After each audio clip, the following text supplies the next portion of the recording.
Il est 9h30. Le coup de sonnette va vite sonner comme un coup de bambou. 1,90, c'est le marron de 20. Ah non. Non.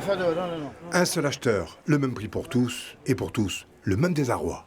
2,20, la première? Non mais attendez, où on va là? Où on va? Il y a un problème là.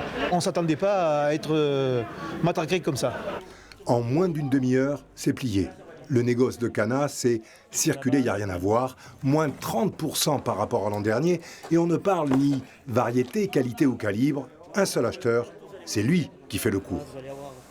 Il n'y a rien à discuter. On n'a pas trop les moyens de discuter, malheureusement.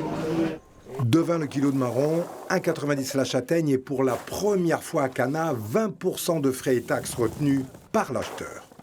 Sur une tome, ça fait combien? Oui. Ça fait 400 euros. Ça fait 400 balles. 400 euros. C'est pas rien. Pour les 180 producteurs corréziens, dont une vingtaine de castanéiculteurs stricts, c'est mercredi noir. On reviendrait à la prochaine vente. Qu'est-ce qu'on fait? Il est tout seul. Je vais essayer de trouver un débouché ailleurs, sinon, voilà. 2,20 pas net, ça veut dire qu'on va avoir 40 centimes de moins. Je préfère ramener la cam à la maison. Il a été le seul à ne pas vendre ce matin. Ailleurs, dans les châtaigneraies, si la récolte s'annonçait belle, la saison pourrait se révéler bien triste. Tous les fruits sont sains. Je n'ai pas trouvé encore une véreuse, pas une percée. Il n'y a pas de petite. Qualité exceptionnelle. Vous voulez y croire? Mais on va y croire comme ça. Sinon, on commence même pas la récolte, on arrête tout de suite. Historiquement, plus la saison avance, plus les cours baissent et pas mal de fruits pourraient rester au sol cette année.